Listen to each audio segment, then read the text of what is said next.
GS with Shailendra नामक इस मंच पर आप सभी का बहुत बहुत स्वागत है। मैं हूं शैलेंद्र। भारतीय राज्य व्यवस्था के टॉपिक को हम लोग पढ़ रहे हैं और उसके अध्ययन के क्रम में आज जिस टॉपिक को हम लोग पढ़ने वाले हैं वो है भारत के संविधान की अनुसूचियां। भारत के संविधान की अनुसूचियों की बात करें तो भारत के संविधान में मूलतः जब हमारा संविधान निर्मित हुआ था तो 8 अनुसूचियां विद्यमान थी, जिसमें संशोधन करके 4 और अनुसूचियां बाद में क्रमशः जोड़ी गई। तो अब वर्तमान में हमारी अनुसूचियों की संख्या है जो संविधान में वो है 12। ठीक है, हमें इन 12 अनुसूचियों के बारे में समझना है कि किस अनुसूची में किस बात का प्रावधान किया गया है और उसकी विषय वस्तु क्या है। तो आइए हम एक एक करके उन अनुसूचियों का अध्ययन करते हैं। देखिए, प्रथम अनुसूची जो है, अच्छा पहले हम ये समझ लें कि अनुसूचियां हैं क्या। देखिए, अनुसूची क्या है कि एक इंडेक्स कह सकते हैं आप, कि जिसमें कुछ ऐसी बातें लिखी गई हैं, जब हम संविधान के अंदर जाएं, जब उसमें पढ़ रहे हैं तो उसको रेफर किया जा सकता है कि अनुसूची 1 के तहत में, अनुसूची 1 में जो प्रावधान है, अनुसूची 1 में जो बात है, अनुसूची फला में जो बात है। जैसे एक उदाहरण से समझे आप कि अनुसूची को समझ पाएंगे कि जैसे कि अगर हम बात करें कि भारत संघ एवं राज्य क्षेत्र, पहली अनुसूची की बात करें तो इसमें क्या है कि भारत संघ और उसके राज्य क्षेत्रों का वर्णन है। यानी इस अनुसूची में आपको 2 सूचियां दिखाई देंगी, एक राज्यों के नाम और उनके क्षेत्र और एक संघ शासित प्रदेशों यानी केंद्र शासित प्रदेशों के नाम दिखाई देंगे। तो अगर किसी आगे जब संविधान में हम आगे बढ़ते हैं, अगर कहीं पे किसी अनुच्छेद में लिखा हो कि अनुसूची 1 के अंतर्गत शामिल जो राज्य हैं, राज्य का शब्द का अर्थ उन क्षेत्रों को लिया जाए, यानी कि आप समझ जाएंगे कि ये राज्य का जो कॉन्सेप्ट है, वहां पे राज्य का जो दायरा बताया गया है वो कौन लोग होंगे, राज्य, उस राज्य में वो सभी राज्य और संघ शासित प्रदेश आएंगे। ठीक है, और अन्यत्र कहीं कहीं राज्य के संदर्भ में वो गवर्नमेंट की बात करती है, वो अथॉरिटी की बात करती है, हमारी जो है अनुच्छेद है जो संविधान में दिए गए हैं। तो अनुसूचियां एक रेफरेंस के लिए है कि जैसे अब तीसरी अनुसूची में शपथ एवं प्रतिज्ञान है कि किसके किसके क्या शपथ होंगे। तो कहीं अगर लिखा रहे, अब जैसे यहाँ पे हम लोगों ने देखा हाई कोर्ट के न्यायाधीशों के शपथ का प्रतिज्ञान कहाँ पर है, प्रारूप कहाँ पे, तीसरी अनुसूची में। तो जब हाई कोर्ट के न्यायाधीश के शपथ के बारे में आप पढ़ेंगे तो वहां एक आर्टिकल में लिखा होगा कि वो अनुसूची 3 में दिए गए शपथ के प्रारूप के अनुसार ही शपथ लेगा। वहां पे प्रारूप नहीं डिसाइड होगा, बस वो रेफरेंस दे दिया जाएगा कि अनुसूची 3 में जाके देखिए, वहां पर उसका जो है आपको शपथ का प्रारूप मिलेगा। ठीक है, तो अनुसूचियों का उद्देश्य या अनुसूचियों को इस प्रकार से हम समझ सकते हैं कि अनुसूचियों का रोल क्या है। अब हम क्रमशः एक एक अनुसूचियों की विषय वस्तु को जानने का प्रयास करते हैं। देखिए, पहली अनुसूची क्या है, तो जैसा हम लोगों ने समझ लिया कि भारत संघ एवं उसके राज्य क्षेत्र का वर्णन किया गया है। पहली अनुसूची में बताया गया है कि जो भारत हमारा है, ठीक है, जो भारत है तो उसके जो राज्य क्षेत्र हैं, जैसे जम्मू कश्मीर है, उत्तर प्रदेश है, उत्तराखंड है, हिमाचल प्रदेश है, बिहार है, छत्तीसगढ़, तो जो 28 राज्य इस समय हमारे पास हैं और 8 केंद्र शासित प्रदेश हैं, उनकी सूचियों को दिया गया है। तो जब संसद किसी राज्य के क्षेत्र की सीमा में या उसके नाम में या उसके किसी भी स्वरूप में परिवर्तन करती है तो वो परिवर्तन हमें कहाँ दिखाई देगा, अनुसूची 1 में भी दिखाई देगा। प्रथम अनुसूची में भी वो संख्या, वो नाम बदल जाता है। ठीक है, तो ये बात हो गई अनुसूची 1 में जो बातें कही गई हैं। अब अनुसूची 2 में क्या है, तो अनुसूची 2 में है वेतन भत्ते एवं सेवा शर्तें। बहुत इंपॉर्टेंट है यहां से, और इस अनुसूची तीसरी अनुसूची से देखिए प्रश्न बहुत डीप में भी पूछे जा सकते हैं। अभी तक सिर्फ ऐसे ही पूछ दिया जाए कि अनुसूची 2 की विषय वस्तु क्या है, अनुसूची 3 की विषय वस्तु क्या है, उसमें क्या बातें कही गई हैं। लेकिन आप सोचिए कि अगर उसने 4 ऑप्शन दिया और इसमें से किसी पदाधिकारी का नाम उसमें मेंशन किया, 3 और 1 अन्यत्र दे दिया, तो आप जाएंगे उसमें फंस। तो आपको इस अनुसूची से अभी ऐसे प्रश्न तो नहीं बने हैं, लेकिन आप बिल्कुल तैयार रहें कि निकट भविष्य में इस प्रकार के प्रश्न अनुसूचियों से पूछे जाएंगे, क्योंकि अनुसूचियों से जो ट्रेडिशनल क्वेश्चन हैं वो बहुत अब पूछे जा चुके हैं। तो अब हो सकता है उसमें अंदर जाकर उसमें और गहन प्रश्न बनाए जाए। जैसे अनुसूची 2 में देखिए क्या है, सीधे सीधे अगर पूछ दिया कि भाई अनुसूची 2 क्या डील करती है, तो अनुसूची 2 वेतन भत्ते एवं सेवा शर्तों को डील करती है।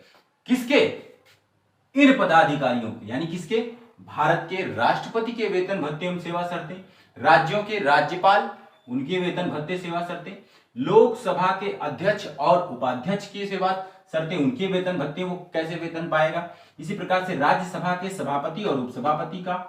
फिर आ जाएंगे आप राज्यों के प्रशासनिक इकाई में, तो राज्य के विधानसभा के अध्यक्ष एवं उपाध्यक्ष, फिर राज्य के विधान परिषद के सभापति एवं उपसभापति, फिर सर्वोच्च न्यायालय के न्यायाधीश, उच्च न्यायालय के न्यायाधीश, और controller and auditor general of India, यानी कि भारत के नियंत्रक एवं महालेखा परीक्षक, इसी को कहेंगे नियंत्रक एवं महालेखा परीक्षक।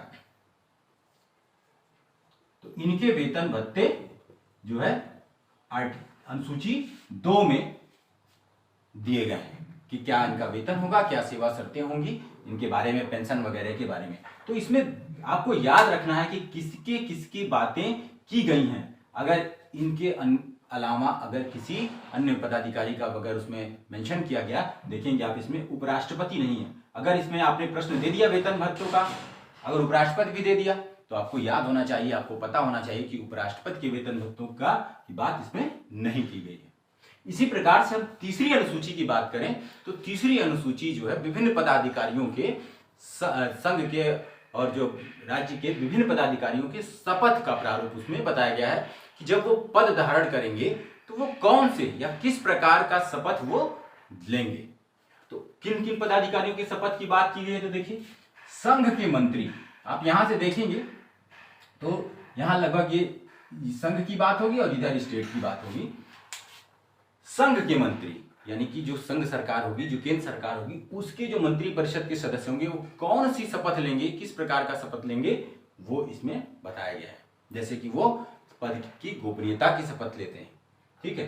फिर संसदीय निर्वाचन हेतु अभ्यर्थी, यानी कि जो कैंडिडेट संसद के निर्वाचन में भाग लेना चाहता है, चाहे वो लोकसभा हो चाहे राज्यसभा हो, अगर वो कैंडिडेट है तो वो भी अपना जब नॉमिनेशन फाइल करता है तो उसको भी एक निश्चित प्रारूप का शपथ पत्र भर के दाखिल करना होता है, जमा करना होता है। तो वो शपथ पत्र वो कहाँ मेंशन है, वो तीसरी अनुसूची में है।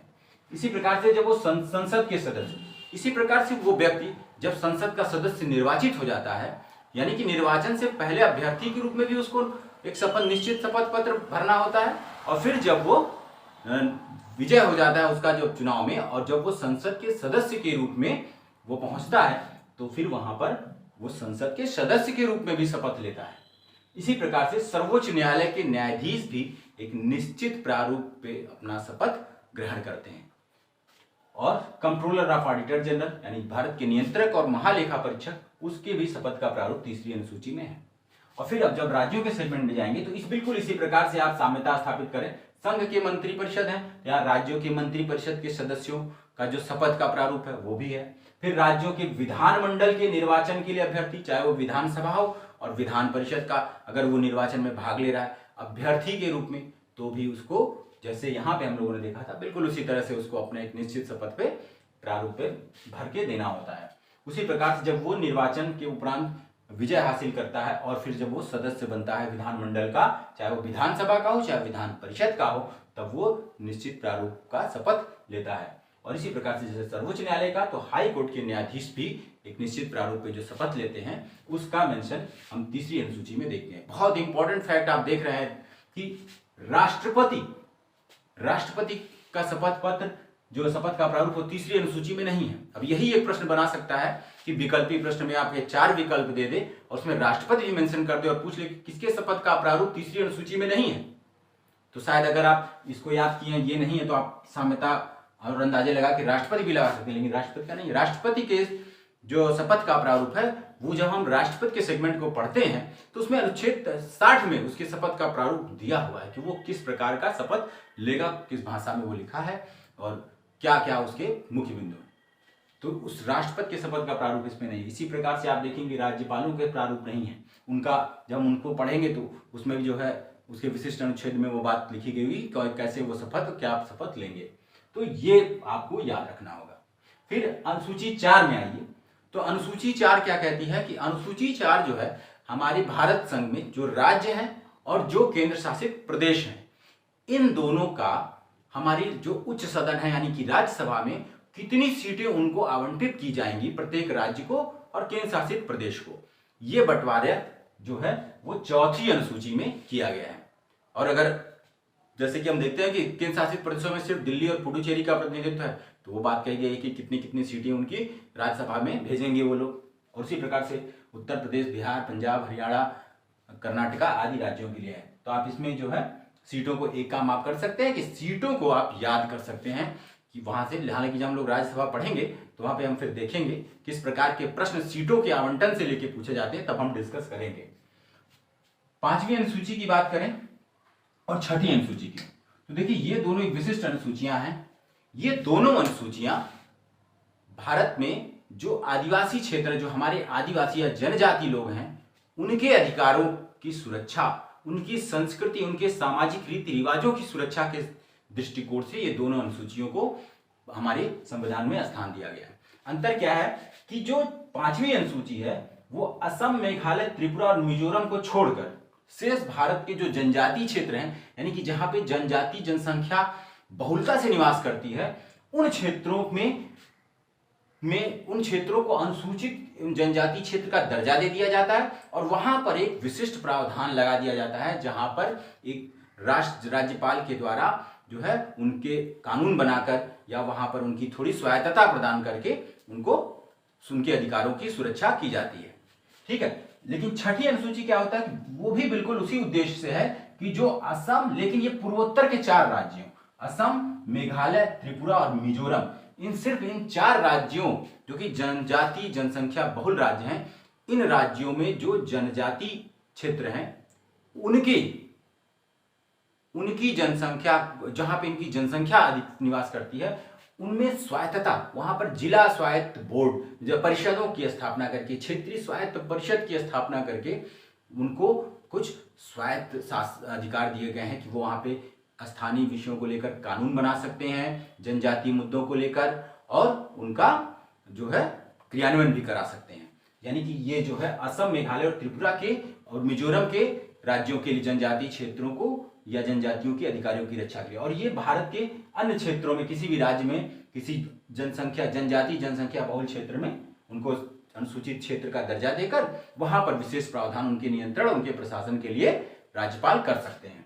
तो इसके बारे में देखिए, ये मोटी मोटा बात हो गई। अगर बहुत डिटेल है, क्योंकि ये अनुसूचियों में ये दोनों बहुत ही महत्वपूर्ण बिंदु हैं, तो जो इसमें से जो विशिष्ट अनुसूचियां हैं, जैसे पांचवी, छठवीं और अभी हम आगे पढ़ेंगे जो 9वीं अनुसूची है, तो इसको हम डिटेल में एक अलग वीडियो बना के आपके लिए प्रस्तुत करेंगे, तो इसके बारे में हम बहुत डिटेल में समझ जाएंगे। लेकिन अगर इतना भी आप समझते हैं तो भी आप ऊपरी तौर पे प्रश्नों का जवाब देने में सक्षम होंगे। ठीक है, और इसमें देखिए ये राज्यों के नाम भी कभी कभी पूछ देता है छठवीं अनुसूची के, तो आप इसमें राज्यों के नाम याद करने के लिए बहुत ही आसान ऐसे याद कर सकते हैं। मित्र में असम, यानी कि आप ऐसे कल्पना करिए कि पूर्वोत्तर में असम जो है एक बड़ा राज्य है, सबसे बड़ा, और वो मित्रों में अपने रहता है।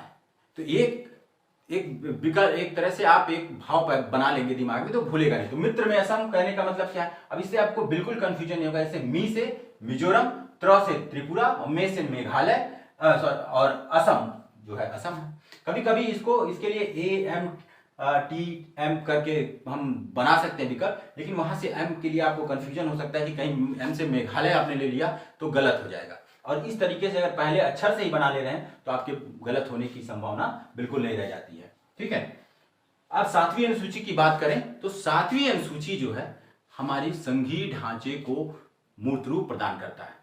यानी कि संघीय ढांचे में क्या है कि हम संघ और राज्य, जो उसकी विभिन्न इकाइयां हैं संघ की, जिनको राज्य हम कह रहे हैं, उनके बीच का जो प्रशासनिक संबंध है उसको एक मौलिक ढांचा प्रदान करता है। उसका एक बेसिक स्ट्रक्चर है, वो क्या, वो 7वीं अनुसूची है।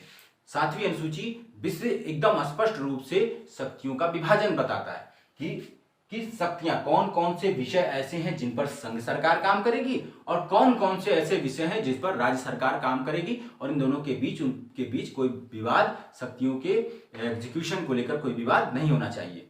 ठीक है, और जिन विषयों, और एक तीसरी अनुसूची इसमें हमको मिलती है। अच्छा देखिए, संघ सूची पे काम करने के लिए जो लिस्ट बना दी गई उसको हम कहते हैं संघ सूची, और जिस पर राज्य सरकारें काम करेंगी जो सूची है उन विषयों की, उसको हम कहते हैं राज्य सूची। और एक तीसरी सूची भी होती है जिसको हम कहते हैं समवर्ती सूची यानी कंकरेंट लिस्ट, जिसका अर्थ यह है कि उस विषय पर, जो समवर्ती सूची में जो विषय हैं उन पर केंद्र सरकार और राज्य सरकार दोनों काम कर सकती है। अभी हम इसको और डिटेल में समझ रहे हैं। देखिए, तो मूल जब संविधान हमारा लागू हुआ तो संघ सूची जो बनाई गई थी उसमें 97 विषय थे, यानी 97 विषय ऐसे थे जिन पर केंद्र सरकार यानी संघ सरकार कानून बना सकती थी।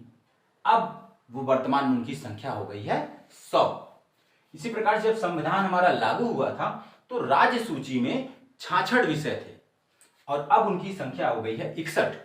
और जब संविधान लागू हुआ तो समवर्ती सूची में 47 विषय थे जिनकी संख्या अब हो गई है 52 यानी 52। ठीक है, तो संघ सूची विभाजन हो गया है, तो यानी कि स्पष्ट है कि इस सूची में जो 100 विषय हैं उस पर कानून बनाने का अधिकार, काम करने का अधिकार संघ सरकार को दिया गया। जो राज्य सूची में 61 विषय है उन पर राज्यों को अधिकार दिया गया और समवर्ती सूची के जो 52 विषय हैं उन पर दोनों सरकारें काम कर सकती है। लेकिन समवर्ती सूची के विषय में एक विशिष्ट बात यह है कि जो समवर्ती सूची के जो विषय हैं उस पर दोनों सरकारें काम कर सकती हैं, लेकिन यदि राज्य ने ऐसा कानून बनाया जो उसी विषय पर केंद्र के द्वारा बनाए गए कानून के साथ संघर्ष की स्थिति पैदा करता है यानी विरोध का भाव रखता है, तो वो प्रावधान, उस कानून का वो प्रावधान जो विरोध कर रहा है संघ सरकार के कानून का, वो नल एंड वाइड होगा, यानी वो अवैध होगा, वो प्रावधान लागू नहीं होगा। ये ध्यान रखिए कि राज्य के द्वारा बनाए गए कानून, संपूर्ण कानून नहीं अवैध होता है, सिर्फ वो प्रावधान ही जो केंद्र सरकार के कानून का विरोध करता है वही प्रावधान ही अवैध होता है। ठीक है, जैसे अब देखिए शिक्षा विषय है, स्वास्थ्य है, वन है, ये सब समवर्ती सूची के विषय हैं और इन पर दोनों सरकारों के कानून बनते हैं। दोनों सरकारों के आप देखेंगे विद्यालय संचालित हैं, संघ सरकार के भी विद्यालय संचालित है, नवोदय है, केंद्रीय विद्यालय हैं, और राज्य सरकारों के आप देखें उत्तर प्रदेश में प्राइमरी विद्यालय हैं चाहे माध्यमिक विद्यालय हैं, दोनों मिलकर काम कर रहे हैं। आप उसी विद्यालय में आप अगर वो भले ही राज्य सरकार का है, केंद्र सरकार की योजना जो मध्याह्न भोजन योजना है वो उस पर एग्जीक्यूट की जा रही है। हाँ, अगर वो कानून बनाती है कि कुछ ऐसा विशिष्ट प्रावधान रखती है कि एमडी मध्याह्न भोजन योजना में इस दिन ये बात होगी, ये चीजें दी जाएंगी भोजन में, तो राज्य सरकार उसमें कॉम्प्लीमेंट कर सकती है, उसमें और जोड़ सकती है, लेकिन उसका विरोध करने वाला कि नहीं ये हम नहीं देंगे, ऐसा कानून अगर उसने बना दिया तो वो प्रावधान नहीं लागू होंगे, बाकी प्रावधान लगे रहेंगे। ये इंपॉर्टेंट बात आप याद रखेंगे कि संपूर्ण कानून नहीं अवैध होगा राज्य का, केवल वो प्रावधान जो अवैध होगा जो विरोध करता है संघ सरकार के कानून का। तो ये 7वीं अनुसूची की बात हम लोगों ने की। अब हम 8वीं अनुसूची की बात करते हैं। 8वीं अनुसूची की 8वीं अनुसूची देखिए भाषाओं से संबंधित है। जो भाषाएं संविधान के द्वारा मान्यता प्राप्त हैं उन भाषाओं का उल्लेख 8वीं अनुसूची में किया गया। मूल रूप से जब हमारा संविधान लागू हुआ तो उस समय उसमें 14 भाषाओं को स्थान दिया गया था, लेकिन अब विभिन्न संशोधनों के द्वारा उनकी संख्या बढ़ते बढ़ते 22 भाषाएं हो गई हैं जिनको संवैधानिक रूप से मान्यता प्राप्त है। अब आइए जरा आपको प्रश्न क्या बनेंगे यहाँ से, बहुत इंपॉर्टेंट है जो अनुसूची है।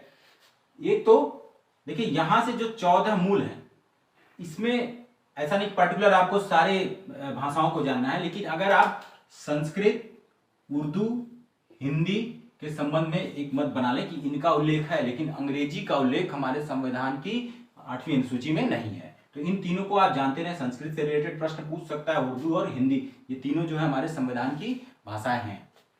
अब प्रश्न जो बनता है वो बनता है इसमें जो बाद में 8 भाषाएं जोड़ी गई हैं उनको कब और किस क्रम में जोड़ा गया, किस संविधान के संशोधनों के द्वारा जोड़ा गया, उनको आपको याद रखना है। कभी कभी ये भी बता सकता है कि एक साथ कितनी भाषाओं को जोड़ा गया, कौन सी भाषाएं ऐसी हैं जो एक साथ नहीं बल्कि अलग अलग संविधान संशोधनों के द्वारा जोड़ गई, इस यहां से प्रश्न बन सकते हैं। तो देखिए 14 मूल जो थी वो तो हमने यहां तक देख लिया। 15वीं जो भाषा है हमारे संविधान की 8वीं अनुसूची में जोड़ी गई वो है सिंधी, जिसको जोड़ा गया 21वां संविधान संशोधन अधिनियम 1967 में अकेले सिंधी को जोड़ा गया। उसके बाद 71वां संविधान संशोधन अधिनियम 1992 के द्वारा 3 भाषाओं को जोड़ा गया। कौन कौन? नेपाली, मणिपुरी, कोंकणी। आप इन तीनों को एक ट्रिक से याद कर सकते हैं जो कि बहुत ही पॉपुलर है, जिसको नमक, ये याद रख सकते हैं। 71वां संविधान संशोधन अधिनियम 1992 के द्वारा नमक से नमक, न से नेपाली, म से मणिपुरी, क से कोंकणी। अब उसके बाद जो 4 भाषाएं एक साथ जोड़ी गई, ये जो 4 भाषाएं मैथिली, संथाली, डोगरी, बोडो देख रहे हैं, वो चारों भाषाएं एक संविधान संशोधन अधिनियम, जो कि 92वां संविधान संशोधन अधिनियम 2003 के द्वारा जोड़ा गया। ठीक है, इसको कैसे याद कर सकते हैं? देखिए, इसको तो मैंने ऐसे याद किया, मैसन डोबो मैंने याद कर लिया है, मैसन डोबो, तो उससे मुझे याद रहता है क्रम से मैथिली, संथाली, डो से डोगरी, बो से बोडो।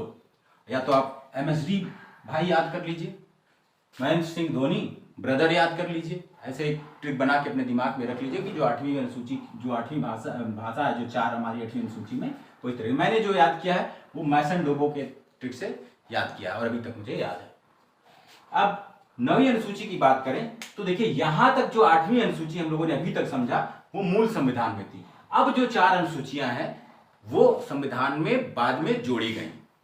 तो जिसमें 9वीं अनुसूची की अगर हम बात करें तो 9वीं अनुसूची जो है, देखिए, हमारे संविधान के लागू होने के अगले ही वर्ष जोड़ना पड़ा।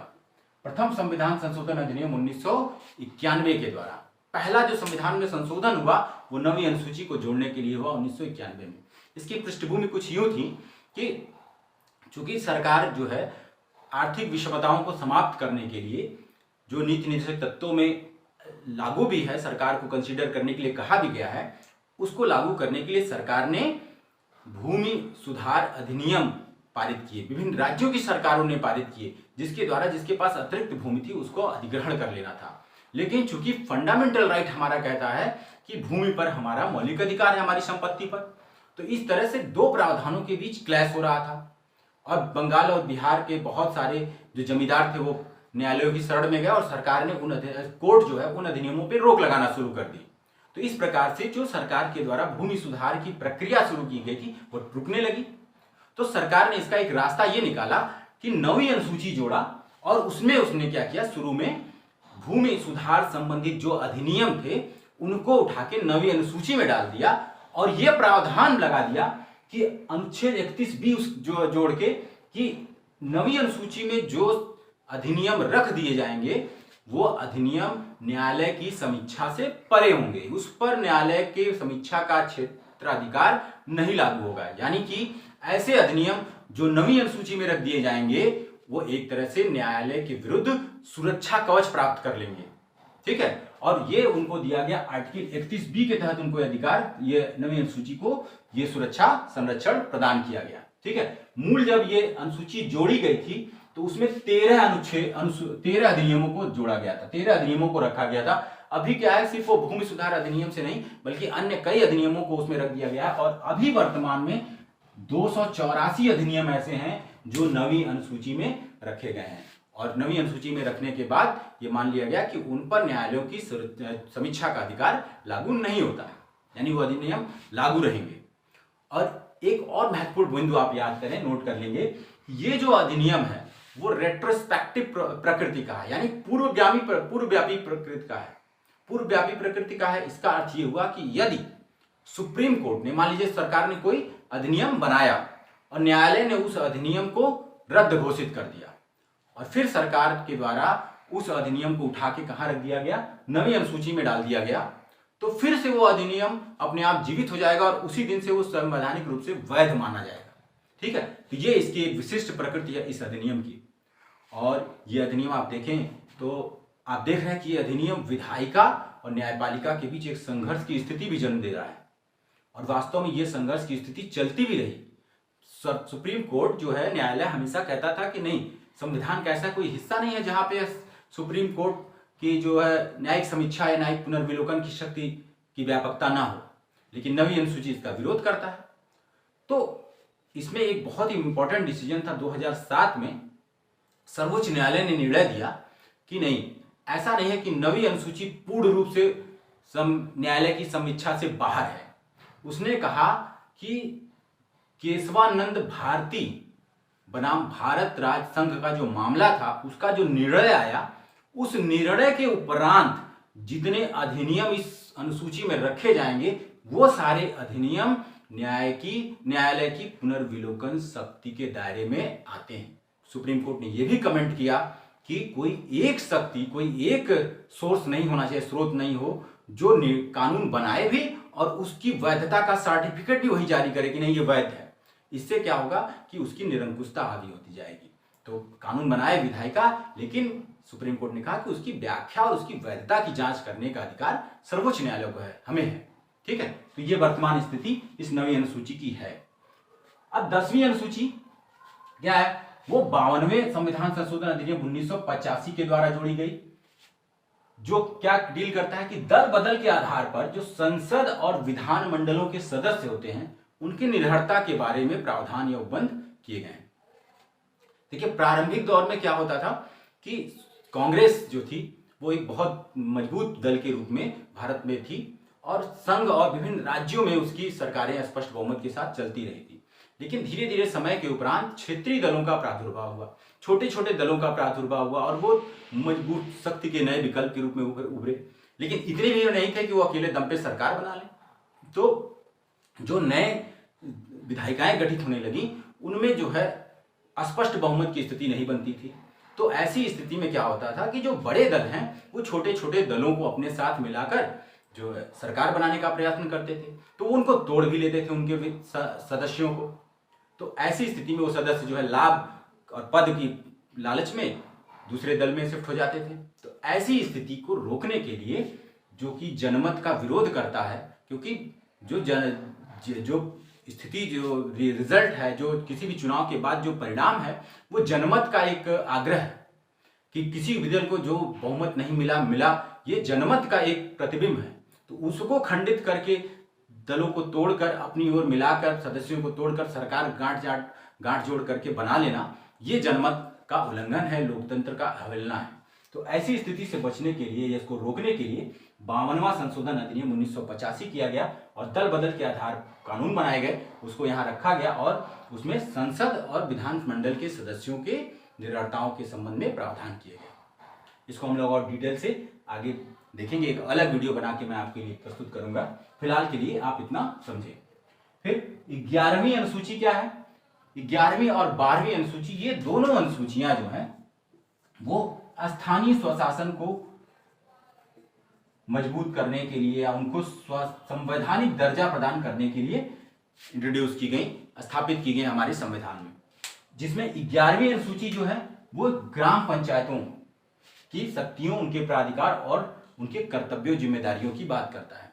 और 12वीं अनुसूची जो है वो नगर पालिकाओं यानी नगरीय क्षेत्रों के जो संगठन होंगे लोकल स्तर पे, उनकी शक्तियां, उनकी प्राधिकार, उनके कर्तव्यों को स्थापित करता है। देखिए, हमारे जब संविधान हमारा बना तो हमने जो शक्तियों का स्तरीकरण देखते हैं, तो सबसे ऊपर जो है हमारे पूरे अखिल भारतीय स्तर पर केंद्र सरकार होती है और फिर विभिन्न राज्यों में राज्य सरकारें होती हैं। ठीक है, तो राज्य सरकारें अपने संपूर्ण जो उनको विषय आवंटित है उस पर वो काम कर रही हैं, लेकिन दो स्तर दिखाई देते हैं। लेकिन बाद में ये महसूस किया गया कि प्रशासन की दक्षता के लिए, अधिक से अधिक विकास कार्यों के बेहतर निष्पादन के लिए उससे भी निचले स्तर पर, स्थानीय स्तर पर लोगों की भूमिकाएं होनी चाहिए, लोगों की भागीदारी होनी चाहिए। प्रारंभ में जो योजनाएं लागू की गई हमारे भारत में, विकास कार्यक्रम, वो सफल नहीं हो पा रहे थे। तो उसका ये एनालिसिस किया गया कि उनमें स्थानीय लोगों की भूमिका और भागीदारी नहीं है, वो रुचि नहीं है। तो उसको सुनिश्चित करने के लिए ये विकल्प रखा गया कि यदि हम निचले स्तर पे, राज्य के और नीचे स्थानीय स्तर पर एक संगठन बनाए लोकतांत्रिक प्रक्रिया के द्वारा, और जो स्थानीय विषय पर काम करे और उसमें स्थानीय लोगों की भागीदारी हो, तो वो कार्यक्रम अच्छा परिणाम देंगे, अच्छी तरीके से निष्पादित करेंगे अपने कार्य को। तो इसी उद्देश्य से राज्यों के अंदर जो है हम ग्राम पंचायतों का, क्षेत्रीय स्तर पर क्षेत्र पंचायतों का, जिला पंचायतों का जो है संगठन देखते हैं, और नगरीय क्षेत्रों में हम जो है नगर पालिकाओं का, नगर पंचायतों का अस्तित्व देखते हैं। तो इनको संवैधानिक दर्जा प्रदान किया गया। इससे पहले भी ग्राम पंचायतें थीं, लेकिन उनको संवैधानिक दर्जा नहीं प्राप्त था। वो राज्यों की इच्छा पर निर्भर होती थी कि वो कब उनका चुनाव कराएंगे, कब उनका गठन करेंगे, या नहीं गठन हुआ तो नहीं सही। लेकिन अब जब संवैधानिक दर्जा इनको प्रदान कर दिया गया, तो अब जैसे लोकसभा और राज्यसभा के लिए, जैसे विधानमंडलों के लिए निश्चित रूप से हर 5 वर्ष पर चुनाव हो जाना है, उनका गठन हो जाना है, नई लोकसभा का, नई विधानसभा का, उसी प्रकार से राज्य जो पंचायतें हैं, चाहे वो ग्राम पंचायत हो चाहे नगर पंचायत, उनका भी हर 5वें वर्ष चुनाव होना अनिवार्य है। उनके लिए शक्तियां भी निर्धारित की गई। जैसे पंचायतों के लिए 29 विषय हैं काम करने के लिए, इनके 18 विषय हैं। उनके लिए अलग से धन आवंटित करने के लिए राज्य वित्त आयोग है। चुनाव कार्यों को संपादित करने के लिए राज्य निर्वाचन आयोग है। इन दोनों आर्टिकल्स के लिए, इन दोनों अनुसूचियों के बारे में हम विस्तृत जो है अध्ययन स्वायत्त शासन के अंतर्गत करेंगे। तो ये व्यवस्था बनाई गई। तो इसको 73वें संविधान संशोधन अधिनियम 1992 के द्वारा लागू किया गया और इसको 74वें संविधान संशोधन अधिनियम 1992 के द्वारा लागू किया गया। ये ग्राम पंचायतों के लिए और ये नगर पंचायतों के लिए, और दोनों को अगर मिला के हम देखें तो यह स्थानीय स्वशासन को संवैधानिक दर्जा प्रदान करता है। तो मित्रों, ये थी आज की हमारी क्लास जो कि अनुसूचियों पर आधारित थी। अनुसूची 1 से लेकर 12 तक हम लोगों ने देखा। आप इसको दोहराइए, रिवीजन करिए, और इसमें से 3 आर्टिकल की हमने बात की, एक तो 10वीं और एक 5वीं और 6वीं। चूंकि ये दोनों आर्टिकल जो है, इसमें से कुछ अंदर से भी प्रश्न पूछ लेते हैं कि जो अधिनियम है, दल बदल अधिनियम, या 5वीं और 6वीं अनुसूची में जो जनजातियों के लिए स्पेशल प्रावधान है वो किस प्रकार के हैं। तो यूपीएससी और उत्तर प्रदेश लोक सेवा आयोग या विभिन्न राज्य लोक सेवा आयोगों के दृष्टिकोण से देखें तो यहाँ से अब भीतरी भाग से प्रश्न पूछने की संभावनाएं बढ़ रही हैं, क्योंकि परंपरागत प्रश्न बहुत पूछे जा चुके हैं। ठीक है, तो उसके लिए हम इन 3 आर्टिकल, 3 अनुसूचियों पर पृथक रूप से एक वीडियो आपके लिए ले आएंगे। और तब तक के लिए आप इसको दोहराइए, देखिए, और अगर ये वीडियो आपके काम का है, आपकी तैयारी में कुछ अच्छे आयाम स्थापित कर रहा है, उसमें जोड़ रहा है, तो आप प्लीज़ इसको जो है शेयर करिए और सब्सक्राइब करिए अगर नहीं कर पाए हैं, और अपने अन्य मित्रों को भी प्रेरित करिए इस मंच से जोड़ने के लिए। ये मंच आपके जनरल स्टडीज़ के अध्ययन के लिए पूर्णतः समर्पित है। आगे चलकर आपके प्रोत्साहनों के आधार पर हम इसमें निबंध और उत्तर प्रदेश लोक सेवा आयोग के द्वारा पूछे जाने वाले हिंदी खंड का भी इसमें वीडियो डालते रहेंगे। लेकिन ये सब निर्भर करेगा आपके समर्थन और सहयोग पर। तब तक के लिए धन्यवाद।